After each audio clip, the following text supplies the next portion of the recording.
Well, good evening, everyone, and welcome to another COS at Home webinar. I'm your host, Jonathan Viod, and if you would, thank you so much for joining me for the wonderful webinar, but I do have to ask for your forgiveness and patience this evening. As you can probably hear, I'm fighting a bit of a virus that my beautiful daughter brought home from school, so please forgive the frog in my throat. I'll do the best to talk less and give our wonderful guest the opportunity to talk as much as possible. Because we have the great honor tonight of being joined by the former Chief Executive Officer of Texas Public Policy Foundation and the current president of Heritage Foundation, Dr. Kevin Roberts. Dr. Roberts, how are you this evening? Jonathan, I'm doing really well. It's always a great day to wake up in America in spite of our challenges, and it's a real privilege to join you and everyone who's with us tonight. Amen. Amen. Thank you, sir. Okay, so before we get started, folks, for those of you who are new, I'd like to welcome you to Convention of States. If you're new and not familiar with what we're all about, we are a grassroots movement focused on the goal of utilizing Article 5 of the U.S. Constitution to call a Convention of States in order to propose amendments to the Constitution that would reduce the size and scope of the federal government, impose fiscal restraints on the federal government, and place term limits on all members of Congress and federal officials. In order to hold this convention, we need 34 states to pass our resolution, and to date, we have 19 states that have officially done so. We're super happy to have you tonight, so once again, welcome and thank you for joining us. Also, our team is in the background answering questions, and we will have a question and answer section of this program a little later on with Dr. Roberts, so please feel free to ask away in the chat. But if you would, please keep your questions focused on tonight's program and Convention of States and Heritage. Let's not get too off the wall with some of the questions. Also, just so you're aware, if you go to the handouts section of your GoToWebinar, you'll see that we have some handouts and things that are available for you. We have the COS Pocket Guide, we have a Pocket Constitution, we have the Lamp of Experience article written by Professor Robert Nadelson, the foremost expert on Article 5 in the country, and of course, our frequently asked questions. So we may be able to answer some of those questions for you in that document. But the number one question we get is this being recorded? And the answer is yes. In fact, we're even live streaming on our social media accounts as well. So if you have to duck out early, no problem. We will be sending you the recording, or you can check it out on our social media accounts as well. Okay. With all of that said and out of the way, Dr. Roberts, once again, thank you so much for being here with us this evening. Honestly, when I was looking over your bio and your background, I probably could have gone on a lot longer with all of the incredible accolades that you have. Especially the one that stood out to me was your background in education and American history. As someone who has a certificate to teach social studies, I found that particularly fascinating, and perhaps we can discuss that a little bit later. But first, I was wondering if you would share with us your COS story.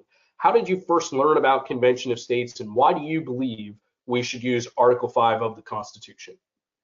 It was 2016. I was president of Wyoming Catholic College, and I remember if not the moment, at least the period vividly, Jonathan, because I was contemplating leaving the presidency of Wyoming Catholic College, where we had taken on the Obama administration twice and beat them, both on religious liberty concerns.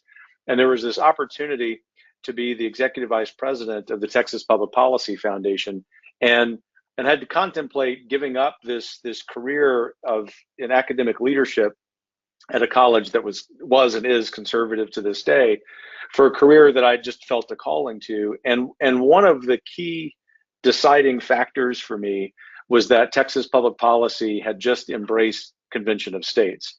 That's a concept that I knew, to your point about my background as an early American historian. It's something that I taught. And, you know, in the back of my mind, I guess I thought, man, one day it sure would be fun for this to be going on. But I hadn't given it much thought as I was busy running the college. And so all of that to say, one of the reasons that my family and I moved back to Austin, which is our adopted hometown, is because of the opportunity to work on Convention of States. And thereafter, in addition to the other work that we did at Texas Public Policy, I was gratified to play a small role in helping it get across the finish line in states like Wyoming and Texas. That is amazing. Thank you so much for making that jump to Texas Public Policy just for Convention of States. So as an educator, you knew about it. Did you ever feel like it was something that you thought the country should embrace and we should utilize, or was it just something that you kind of, well, this is the other aspect of Article 5 to propose amendments? What was your take on it? Well, I mean, I'm an optimist, and probably verge on the border of being an idealist, which is to say, when I read that, even though I was an academic, I always thought, well, the founders were really bright men. They didn't put this in here for just academics to talk about. And while I thought it would be a long shot, like when I was a graduate student studying this 25 years ago, I thought it would be a long shot. I, I knew that maybe at some point the country would reach a stage where, as my friend Tom Lindsay at Texas Public Policy says, a big advocate for Convention of States, this is the last best constitutional hope to save our republic. And I guess what surprised me, sort of a negative surprise, not about Convention of States, but about the country's situation, is that we got there not just in my lifetime, but at a relatively young stage. And thank goodness for you and for all the leaders of COS, all the grassroots activists and legislators who've made it possible, because going from that academic mindset to the practical mindset in 15, 20 years is a short amount of time in the history of a republic. And it's vital that we get this done. Amen. So I think most Americans, and definitely most of our audience, have heard of the Heritage Foundation, right? It's been around for a number of years and has been a staple, certainly in conservative politics. However, there may be some people who, although they've heard of the Heritage Foundation, may not fully understand what Heritage does. Could you give us a brief history of the organization and tell us about your main objectives? Sure. Briefly, Heritage is 50 years old this year. We were founded in another period of depths of challenges in the country, where there was great distrust of government, mainly because of how the Vietnam conflict was prosecuted in spite of the heroism of the men there, and also a period of deep financial distress. Both of those examples sort of pale in comparison to the situation we're in now. But Heritage was born out of that wreckage, if you will. And what we do is analyze problems in public policy, propose solutions to those policies. And what's distinctive, if not unique, about us among the Washington, D.C. headquartered public policy groups is that we actually go advocate, we lobby for those policy solutions. Most of the think tanks, a term that I actually despise, in Washington, D.C., don't do anything other than write white papers. And as I like to say, Jonathan, I'm a recovering academic. I like ideas. I love American history, but I want to do something about them. And what has distinguished Heritage for a long time is that we do something about them. And one final point that I think is particularly relevant for the work that COS does is I've been at Heritage for a couple of years, came to it from the largest state-based group, the Texas Public Policy Foundation, as we discussed. And one of the new things that we're doing, not just as a result of my leadership, but the result of a lot of great colleagues at Heritage, is that we're lobbying in most states now on all of our issues. And so to sum up, we are an unabashedly politically conservative policy group. We're the largest conservative policy group in the country, and we cover every issue. And so if someone's interested in learning more about education or how we confront China or other aspects of national security or tax policy or deregulation, Heritage often, and I say this with very genuine humility, Heritage, I am told, has been the go-to source for a very long time.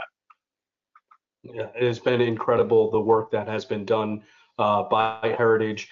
And I guess, so kind of coming back to what you were saying there about being in states and lobbying for legislation there in states, as I was looking a little bit, because I count myself as one of those people who, yeah, I know Heritage, they're the good guys, I know, but when I stopped and thought about it, like, wait, what do I know about the Heritage Foundation? So I took a few minutes in preparation for this interview to kind of look it up. And to me, what struck me, and you brought up the phrase think tank.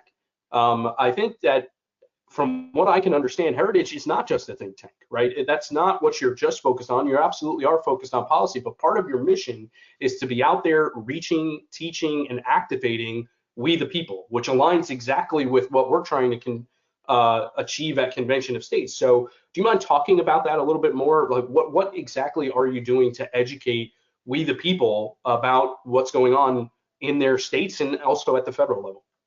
Thanks for that question. Educating we the people is our primary objective. You know, in some respects, because we have the privilege of being headquartered not just in DC, but really a baseball's throw away from the U.S. Capitol, you might think our primary audience would be lawmakers, and they are a core audience for us, but we exercise influence over them because our primary audience is we the people. And that is something that has been true about Heritage since the late 1970s and early 1980s, when it was the first conservative group to use direct mail to reach hundreds of thousands and millions of people. And I'm just going to hang on that point for a moment, if you don't mind. It is impossible for me, when I have the privilege of representing the members of Heritage, of whom there are 600,000 annual members, when I'm sitting with members of the Senate who, may not be as conservative as we are, it's impossible for me to do anything other than say, ladies and gentlemen, the people who support Heritage, which would be a cross-section of America, especially conservative America, they demand that you stop spending money. Even if I didn't want to say that, I would have to, morally. Well, I'm happy to say that because I'm we the people too. I grew up in a working class family on the Gulf Coast. And so the way we educate our members is not just to write our policy papers, which are important, put them on a shelf or put them on the website and hope that magically they influence conversations. We have a fairly sophisticated system of disseminating that to all of our members around the country. We also do a lot of in-person events, something that I know is really important to COS, because even amid all of our technology, we believe that it isn't just about sharing information virtually, but as great as that is, but actually forging relationships, real friendships with real people, whether they're grassroots activists, moms and dads, legislators, congressmen, whomever. And the other thing I would be remiss if I didn't mention is that in our structure, we have a 501c4, Heritage Action for America, which you might think is the closest heritage corollary to Convention of States.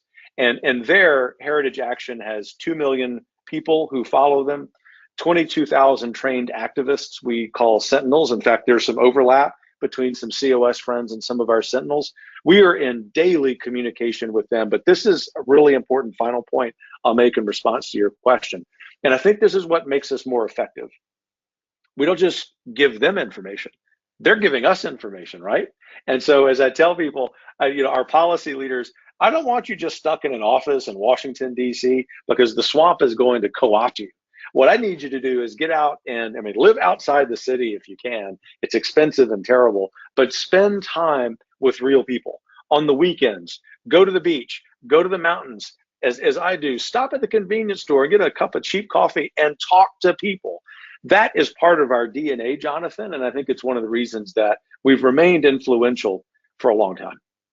Absolutely. Relationships are at the key of really trying to accomplish the goals that, whether it be Convention of States or Heritage, if we want to really make a difference in this country, we have to be able to build relationships with people. So to kind of continue in this vein here, we have a lot of supporters joining us tonight, but we also have many of our grassroots activists. So what are some of the ways that our two organizations could collaborate on initiatives within a state? Do you have any recommendations on how our activists can connect with, I guess it would be Heritage Action Sentinels within their state? And I know this may be a Heritage Action question, so forgive me, but do you have any suggestions on what we can do to kind of collaborate a little bit more? Oh, I love that question because we at Heritage, and I in particular, are all about practical steps, right? Everyone who's on this tonight has a busy life, and so it's important to think about, as I like to call them, homework assignments. We think of Heritage Foundation and Heritage Action as a single enterprise that we just call Heritage. Obviously, we abide the legal differences that the RS demands, and that's fine. But we're very, very integrated, and so that's a question that we tackle together. And really, the best way is, number one, is for us to start with your own project, Convention of States. This is something that I know a lot, if not a vast majority of our Sentinels have been interested in helping.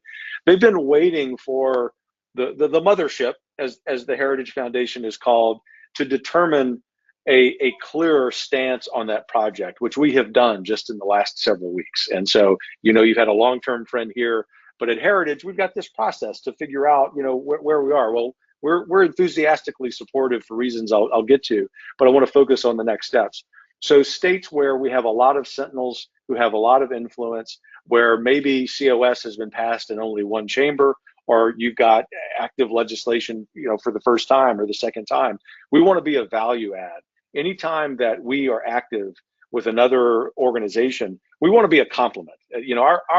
Our organizational culture is that we don't want to take credit for anything. We want to let the people who are exercising the shoe leather, the men and women who are taking the hard votes, they get the credit. We get to know, in the privacy of our homes, that we played a little bit of a role. But the second thing is, I know that you think about the potential amendments that would come out of a convention of states.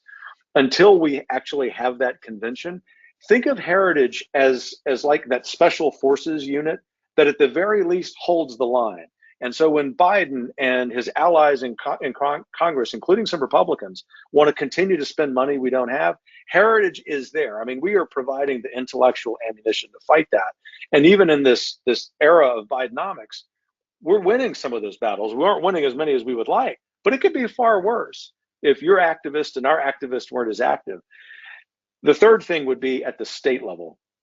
Once again, I mentioned, working together on convention of states, but fiscal discipline, universal school choice, transparency in government, generally a bucket of issues that I call restoring the American dream. The worldview that you and your friends on this webinar have is identical. It's not that it's just similar. It is identical to our worldview at Heritage. And so I really look forward, given my friendship with so many people and your leadership and the wonderful experience that my colleagues had at the simulation a few weeks ago, to working even more closely together. That would be wonderful, and I really look forward to that. In fact, another area that I think that we can really help out each other is, you mentioned that you're lobbying for certain legislation. While obviously our main goal is to get our resolution passed in all of these states, there are 19 states that have already done so, maybe technically 20. Hopefully that will be worked out. But those states, as we're waiting to get the other states in line to call this convention, they're focusing on what we term non-COS legislation to try and advance liberty in their states. So if there's some legislation that perhaps Heritage is championing and our grassroots army can come alongside and help, I'm sure that our past states would love that opportunity. Absolutely. And my colleague, Ryan Walker, who runs Heritage Action, is of the grassroots.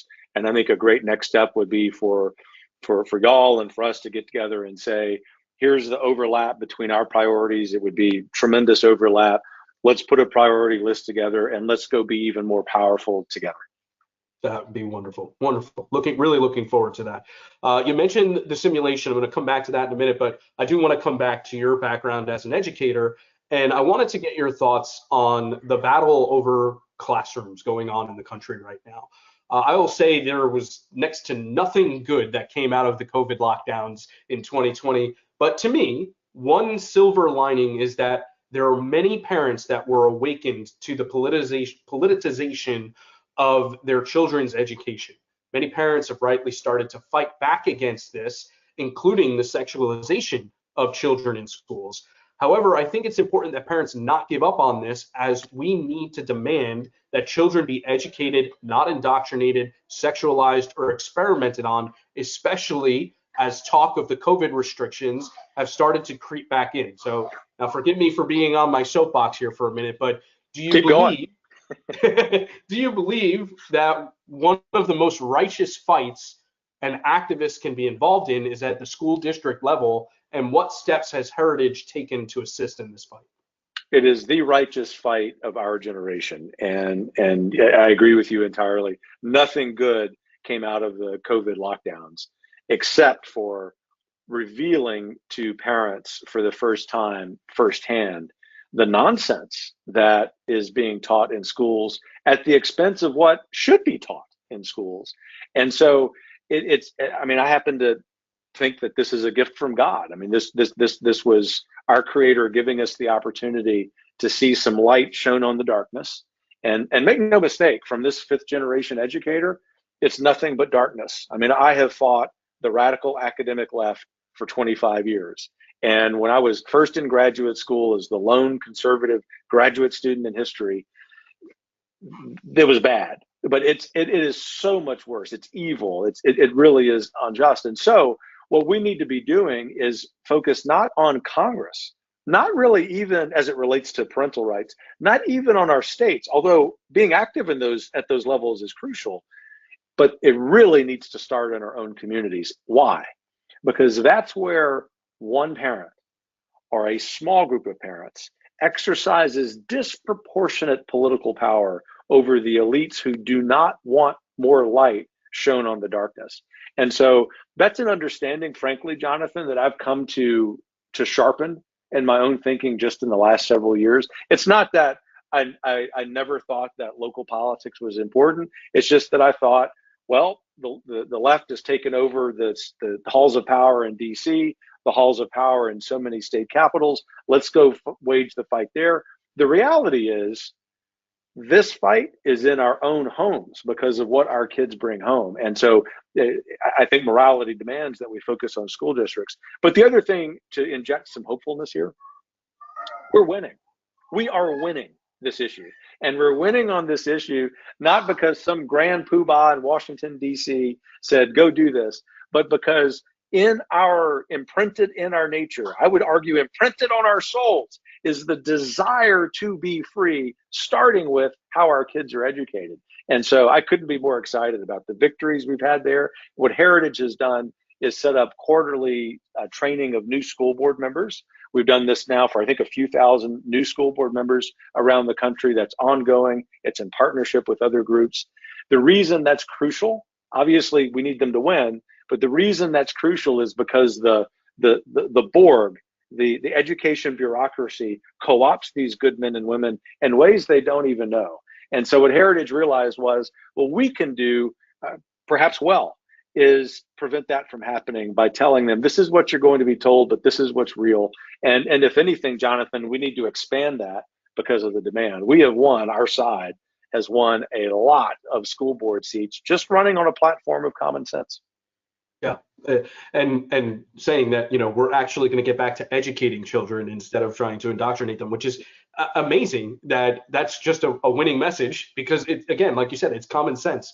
And that's great to hear about the school board training. What we've been doing with Convention of States is, we've started to get involved and try and do some candidate surveys with some of these school board members and get the information out to the voters, because many of these school boards are nonpartisan, right? So it's hard to fully understand where people are on some of these important issues. So we try to go and interview them. Again, it has to happen at the local level. We have to have relationships with them so we can get responses, and then we can educate the voters. And we've been successful in doing this. We did this in Texas and in Houston for the school board election in 2021. We've done it in Florida, in Louisiana, and some other states. But it's so critical that we be involved. And I'll just take a minute to just say to everyone, if you're interested in getting involved, go to conventionofstates.com, click on the Take Action tab, sign up to become a volunteer and be a part of our team, because we're more than a convention. As we've been talking about this evening, it's not just focusing on the Article 5 convention, which is incredibly important, and we must get that done. But there are other issues that we're involved in and that we're trying to make a difference to help save our country. Yeah, you have to till the soil of self-governance, which is what you're doing by that plea. And I'll add to the list of being active in school board races, if you don't mind, Jonathan, being active in your local library boards. My own uncle, who's an academic and was not a conservative until the following happened. He served on a local library board in his retirement. And what is he confronted with?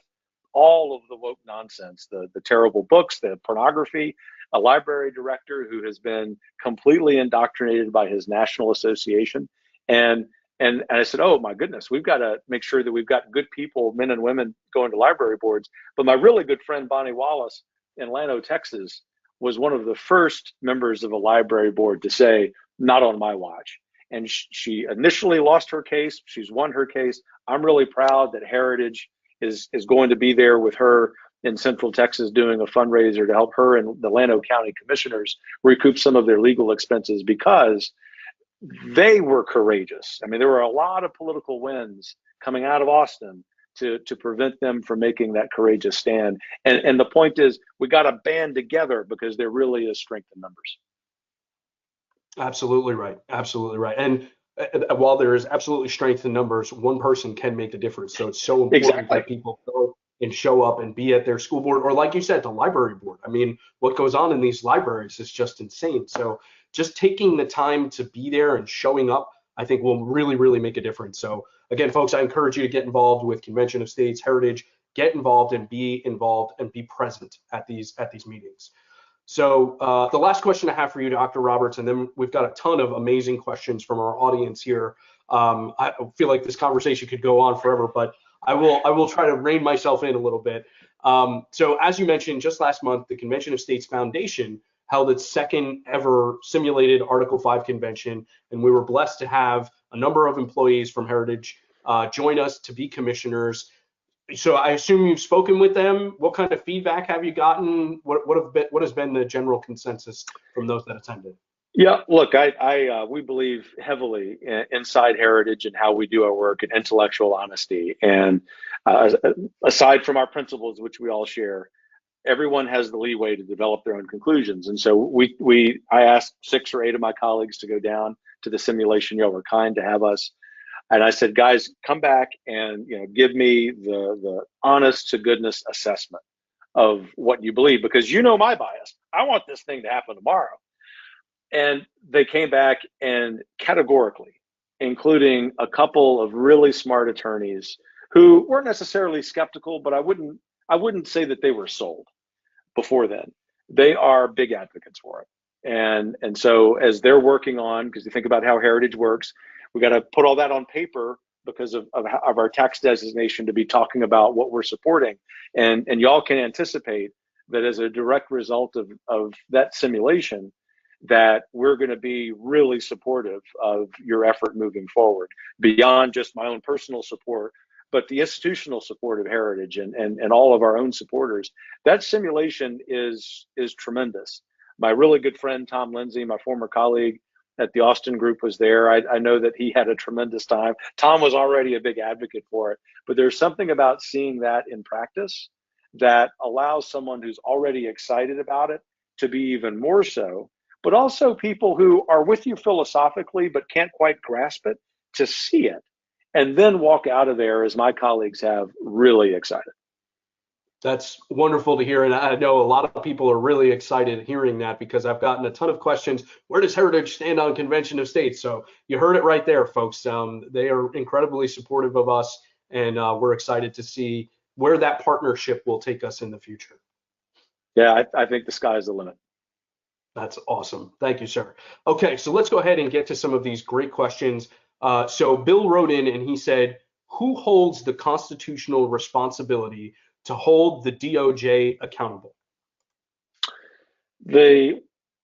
Well, I won't be too academic in my response. I was going to say the constitutional responsibility is with the people, but I think what Bill's getting at is, who in government holds it? Well, ultimately, the members of the House and Senate. I mean, I would like to tell you, and it would be somewhat accurate, the executive does, the president of the United States does. Heritage does not subscribe to the independent Department of Justice theory, which is total nonsense. But knowing that the current occupant of the White House is not going to hold them accountable, then it is even more incumbent upon the House and Senate to do so. I will tip my hat to Speaker McCarthy and Congressman Jordan and Congressman Comer for doing this. I'm not sure that Speaker McCarthy and my friend Jim Jordan got to work on that as quickly as they should have, but I know that they're with us on that, and they certainly understand the constitutional authority, and they're now doing good work. Heritage always wants things done yesterday. The Senate, though, is a totally different story, because Republicans don't control the gavels, and unfortunately, this is a partisan issue. I think even with Leader McConnell, who is not a reliable conservative on much, is right-minded on this, and were the Republicans to be in power again in the Senate, I think that would be helpful. The problem is not just a former president, not just former administration officials, but friends of ours, right? Pro-life activists, small government advocates have to worry as they go to bed some nights if the FBI is going to raid them. And this is why I say, to sum up, Bill and Jonathan, what needs to happen with the FBI? We need to select all delete that code and start from scratch. Absolutely. Where do you come down on the current fight, whether or not to fund the government or to fund the DOJ and that kind of thing? Where do you come down on that? This is great. That's a practical application of Bill's great constitutional question. The greatest leverage conservatives in DC have right now, I mean it, the single greatest leverage is the power of the purse. And so while Republicans, fiscal conservatives, have a slim 5-seat majority, all of those Republicans earlier this spring in the Limit, Save, Grow Act came together, the moderates, the centrists, the stalwart conservatives, on controlling the purse strings. What Heritage is working on is bucking them up to do that a second time this year, not just for the sake of stopping the ridiculous amount of spending, but to the heart of this question, getting control of the Department of Justice. For that matter, given how much we care at Heritage about the open border to the south, getting control of the Department of Homeland Security. Absolutely, absolutely. So Catherine writes in and she said, you mentioned we have a crisis of boys in a recent article that you wrote, Unhyphenated Conservatism. Could you elaborate on what you believe is the crisis? Yes, thanks for that question. I'll try to be concise. It is a big problem. It's something that I first saw in the classroom, and I couldn't, it was anecdotal. I couldn't quite put my finger on it. But what I saw increasingly, especially as I was in higher ed, was that each year a higher percentage of college freshmen were women. Nothing against those women, right? Grew up with sisters, have a bunch of daughters. I'm happy for them. But that has come, as we've come to learn, as a result of telling boys for a generation in many schools that that's not for you. We're going to overdiagnose ADHD. We're going to over medicate you for that.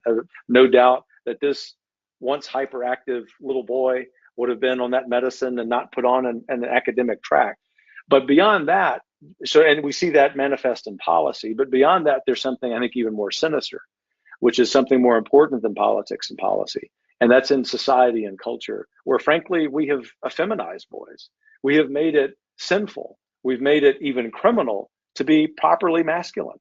And if you think about the implicit background of the trans agenda, it isn't just what meets the eye, which is an abomination. At the root of that is that proper masculinity. I'm not talking about machismo that abuses women. I'm talking about masculinity, like the men on this call, no doubt, that starts with a proper understanding of the beautiful femininity of women. If we can't even talk about that, like in the regular secular public square, you know that there's going to be a crisis of boys. And so why do we have a recruitment issue in almost every branch of the military services, even as obviously now women are eligible? Because of a crisis of boys. And Heritage and all of the work we're doing, from education policy to the work we do on military recruitment to national security, is zealously focused on doing what we can to fix that. So I'll take a minute here, folks, to just announce, I usually tease at the beginning of the program our guest for the next COS at Home webinar. Unfortunately, we have not secured our guest yet for the October COS at Home, but I am dropping the link in the chat so you can go ahead and register and join us once we have all of that information finalized. But I figured I would drop that registration link so that you can register ahead of time. We got a few more questions though for you, Dr. Roberts, and then we will let you off the hot seat. Heather wrote in and said, how does Heritage Foundation deal with the colleges, especially today? I guess she means obviously how crazy college campuses have become. You want to talk about indoctrination mills? I mean, college campuses are just unbelievable. So how does Heritage handle college universities in particular? Well, Heather, you've touched a nerve. I mean, that's my big passion area, but I'll try to be concise. Well, number one, we're all about proper framing, understanding what's at stake. And so I'll be blunt. Almost every college and university in this country is an enemy of what we believe. Not the students, for sure. Not even all of the faculty, but I can tell you as a former liberal arts faculty member, most of them. Most of the administrators are actually with us, but they're too cowardly to confront the problem, which is become institutionalized and funded not just by our government, but funded by you and me against our own interests. And so with that framing, moving on to point two and solutions, Heritage has very radical ideas about what to do. In fact, we believe that the endowments of places like Harvard and Yale, the University of Pennsylvania, Ivy League schools, and others that are teaching explicitly anti-American topics, that those endowments ought to be taxed.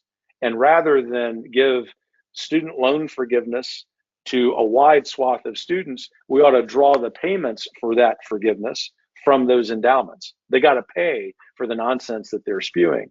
And then the third thing is, and this happens to be my hobby horse, it has been since I was president of that small college in Wyoming, where we did not accept federal student loans and grants. You got to turn off the spigot of federal student loans and grants. There ought to be public funds for students of need to be able to attend college, but that can be done at the state level. It can be done privately as well. It's what we did in Wyoming. And this is why, Heather, Heritage doesn't just say the following. We actually have the plan for the following that you can find on our website, which is to tear out root and branch every line, every duty, every aspect of the U.S. Department of Education. And we're not going to stop until we have a president and Congress who do that. Excellent. We're getting a number of questions from a couple of people about, I believe it's Project 2025. If you could comment on that, and some people are wondering what they can be expecting if they signed up for that. Awesome. Great question. I'm grateful for that. I wanted to work that into my comments because it's my top priority as the president of Heritage. Project 2025, concisely, is a presidential transition project. It's something that Heritage does every 4 years. But this is kind of thinking about how I see the world as an adopted Texan. This is like the go big or go home moment for the presidential transition. So it isn't just the policies, which we've printed. You can see that at project2025.org. Most importantly, as Reagan would remind us, it's the people. And so what's the number one thing you can do for Project 2025 other than tell your friends and family about it? It is to submit your resume to be part of the takeover of the American administrative state on January 20th, 2025. Submit your resume. We have spent well into the seven figures for IT security and privacy because we want to protect your information. We're trying to get 20,000 resumes basically by a year from now. We're on track to do that. In fact, we're ahead of schedule. But beyond that, we're not just asking you to submit your resume and let it sit there and wait for the outcome of the election. We are assembling 40 training modules that are detailed to the specific job that you might be interested in, so that on day one, you're ready to go. And Project 2025 is not merely a Heritage project. It is a project of the entire conservative movement. Over 70 conservative organizations are part of it. Heritage happens to be the convener, but one of the reasons it's successful is because we have decided this isn't about Heritage. This is no self-interest for Heritage. We want to give a gift to the next man or woman who takes the oath of office, and he or she, as they're taking that solemn oath, I want in the back of their mind to be thanking the conservative movement for arriving on January 20th, 2025. That sounds excellent. We just shared in the chat. Again, that's project2025.org for more information. So the last question that we have for you, Dr. Roberts, comes from Thomas, who asks, how can we reach Heritage Foundation? I think he means Heritage Action Sentinels in our state. For example, Thomas is from New York, to work together. How would they best reach them? Yeah, great. So a couple of ways. The first is you can go to heritageaction.com and you can submit your information. That's a little more passive, but I want to give you that website. But the second thing that you can do is that you can contact Ryan Walker, who is the executive director of Heritage Action. I think his email address is ryan.walker@heritageaction.com. But I'm going to give you the address to my office just in case I've got something wrong about that, because it's from memory and everything's saved in my phone, right? So you could just write to President's Office at heritage.org and mention this conversation, and we will get you connected in a matter of minutes and connected with the state director in your state. President's Office at heritage.org. Perfect. Thank you so much, Dr. Roberts. We really appreciate you joining us this evening and answering some great questions from all of our supporters. And folks, as I mentioned before, if you joined us a little late, our team has been answering some of your questions in the background. If we didn't get to all of them, We do apologize, but we will be trying to get to them tomorrow. We'll be sending emails to you to try and respond to as many questions as possible. Please do check out the handouts that we have available. We may be able to answer some of those questions, but the number one question that we get is, has this been recorded? And the answer is yes, it has been recorded. We will be providing a copy of the recording to you in an email tomorrow as soon as everything finishes processing. And we also live streamed on our social media accounts. And those of you joining us on social media, we greatly appreciate you as well. Dr. Roberts, thank you again, sir. It's been a fascinating conversation. I really appreciate your time, and God bless you. And thank you for all of the hard work you do with the Heritage Foundation. It's a pleasure. Thanks, Jonathan. Thanks for everything you do and everyone at Convention of States. Thank you. Good night, everyone, and thank you for joining us.